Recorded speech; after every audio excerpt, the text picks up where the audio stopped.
Bonnaroo 2026. It's coming at you, baby. Are you?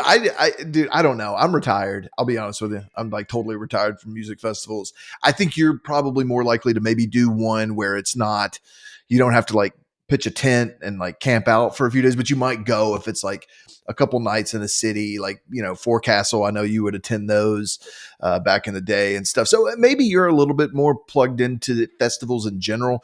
I just like to look at this festival. I mean, living close to Nashville, like it's not far, so it feels like it's in my backyard. But I'm always curious to see it, and I don't know. Are there diminishing returns on Bonnaroo at this point, Landon?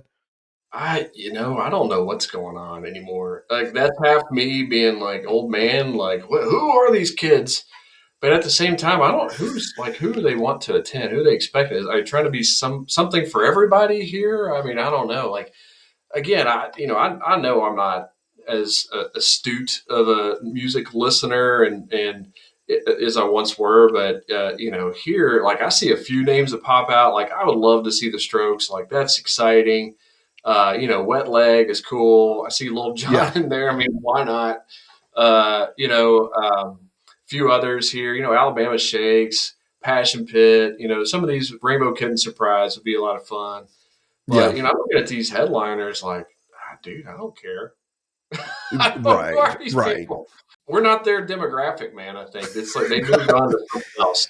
It's funny, and yes, that's true. And yet, at the same time, I mean, there are some legacy acts here that I'm a little surprised. I mean, I don't know if like are kids listening to Skrillex now? Like I don't know. Like the Thursday night lineup alone. Like okay, if you take Skrillex out of it, and I'm not hating on Skrillex. Skrillex is that whole movement was interesting, but Fortet, Vince Staples, that sounds cool. I would like to see both of those acts.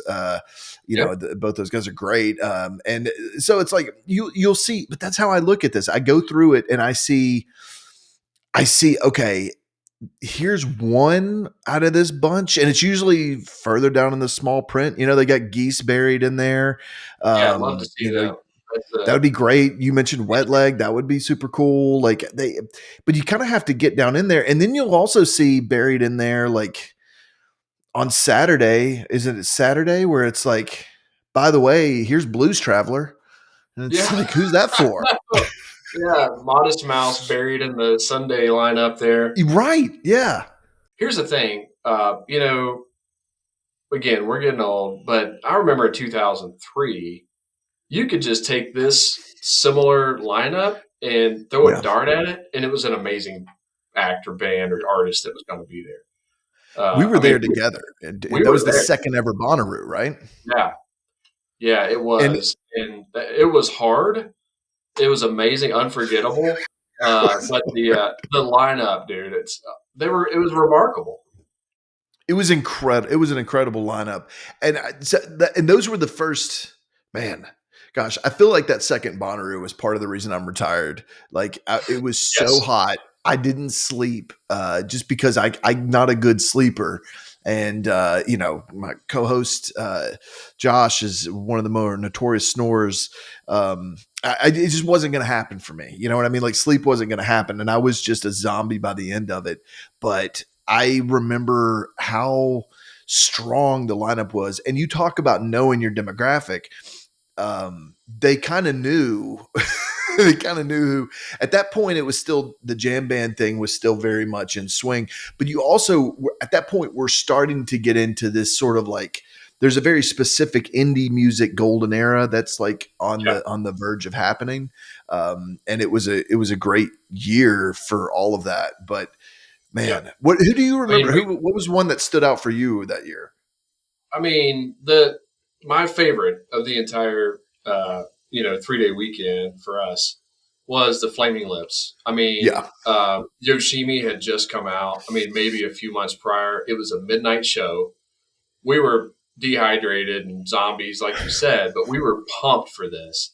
yeah, And Wayne Coyne and the band, I had never seen them before. They're complete yeah. freaks, man. Like the whole stage is just crazy lights, the show, and they killed it. And I remember at one point, like there were glow sticks thrown around there. I mean, it was one of the most amazing concert experiences for me of all time. So that was a huge standout. But even like you had the Almond Brothers band Yeah. there with their trucks. My Morning Jackets playing in one of the smaller tents, like at a 2 p.m. set. Neil Young was there with Crazy Horse. I'm a big G Love and Special Sauce fan. It was awesome seeing G Love there. Widespread for 2 days. I mean, Robert Randolph, The Dead. I mean, it Yeah. just throw a dart. Like I said, Ben Queller. He was just coming on the scene. Jack Johnson was getting big at that time. So I don't know, man. To me, that's what Bonnaroo is. So when I see the lineup for 2026, that it's like old man mode. Get off my lawn, kids. But no, to your point, there's some gems in there, but not like that, right? Not like every band is amazing. Yeah, I mean, and because you think about it, like back then, you'd go into this hot tent, and there would be like Leo Cocky and Mike Gordon just doing this amazing stuff, and that's like a subtle one that just sneaks in under the radar, and that was awesome. And then I remember after that, Flaming Lips, that was kind of like I feel like Flaming Lips found that live show and then kind of stuck with it for a while, but that was early on when people like us hadn't seen it before, and it was like just like they're in a giant ball, and it's like what the hell's going on? That was super cool. Just so much good stuff. And I look at this year and I think, man, I could curate a lineup out of here that would probably get me through one night. Like I could probably make this happen. Like started at noon, ended at like 12, it ended at midnight, and I could probably string together a show that I would want to see. You know what I mean? Like I could go through and cobble that together. I'd pull out clips and Japanese breakfast and some of the other ones that we were talking about. You might as well have Blonde Shell in there, like some of the ones but like those album, though the artists that seem to be sort of popping right now, those albums or those artists like Blonde Shell or Geese or whatever, like they're not the featured acts. It's like I, it's just it what you're asking someone to do when you ask them to go to Bonnaroo is it's like I mean, you're braving the elements, man. Middle Tennessee, that time of year, it's probably going to storm, but it's going to be brutally hot. You're going to have to just face all of that stuff for. I mean, if you go on Thursday, you're there from Thursday till Sunday, and Yeah, it is a that's slog, not man. can't do it. I mean, I lost days off of my life. I'm pretty sure when I was there. Wouldn't change the world. Like I loved every minute of it except for Yeah. Josh's snoring. But funny story about Josh. I remember probably the night before we drove down. Josh and I were in Meyer, and in my mind, like let's go get some beers, right? For Yeah. Bonnaroo. Well, here comes Josh with a shopping cart full of just water. I'm like, Josh, what are you doing all this water, man? Because he had been there too. I'm like, what's the deal? Like, we're not going to the desert. We drank every last drop of that water. Like it was gone. I mean, just the heat was brutal. You're walking miles and miles and miles every day. So good call. Good shout out to Josh there for having the wherewithal to do that. He and I went the year before. We went the very first year, and that was also like, dude, that year was amazing. And I think we might have talked a little bit about it when we talked about Ween White Pepper because we saw Ween that year. But I'm also going to steal Josh's story. But the water, I remember it was like we did go through all of that water, and I just remember that we at some point somebody made hot dogs and boiled them in water, and at the end of the like after our water was gone, there was no water, and someone, it might have been Josh, I don't know, but somebody was desperate enough to go drink the hot dog water because that's how hard up we were just for just for some hydration. Bad. That's bad. Like you're desperate, knowing that it's just like salt water essentially. It's true. One last Bonnaroo 2003 story because it's etched in my memory, and I will never forget this for the rest of my life. It was maybe I can't remember if it was Saturday or Sunday.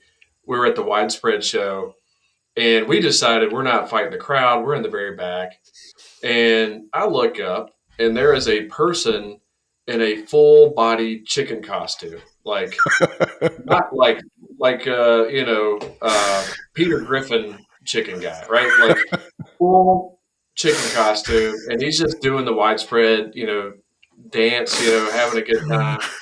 And I'm kind of enjoying it too. I'm like, that's cool. There's a giant chicken guy here. Well, next thing you know, this lady comes and spear tackles this guy. Like, boom! Like, chicken guy's laid out cold. She runs off, and this guy just lays there. I mean, it felt like minutes. And then he completely birdied it, man. He's like, starting to see him moving, and he starts to get up, and there he goes, like, starts dancing again, like nothing happened. Just, what was that? I mean, only at Bonnaroo you're going to see this kind of crazy stuff. Oh man. Well, I don't, was that your last year going to Bonnaroo? Was that First year? and last, yeah. I mean, I do Yeah. love. You're right. I do love going to concerts like this and shows, especially when there's a lot of artists I like. But that was my first and last camping out time. Like I called it Yeah. after that. I'm like that. I'm glad I did it. I can't do it Yeah. anymore. Been there, done that. And I know that Josh went back and like they were at that 2006. I wonder if he feels like that would be the best one that he went to. I don't know. I mean, that was a crazy year. That was the year that they had like Radiohead and Tom Petty, and they were starting to get beyond the like jam band, more associated acts and the indie acts, and kind of find a wider audience with it, which I think was, that year was probably a sweet spot. It got a little crazy after that, but I don't know. If anyone's out there, let us know. Are you going to go to Bonnaroo? What was your favorite Bonnaroo? Do you remember what we're talking about? Did anybody out there see the chicken get spear tackled? I Because if think I've somebody got a picture. did, I've got a picture of this well, guy too. By the way. yeah, of course. I mean, you see something like that, you're going to take a picture of it.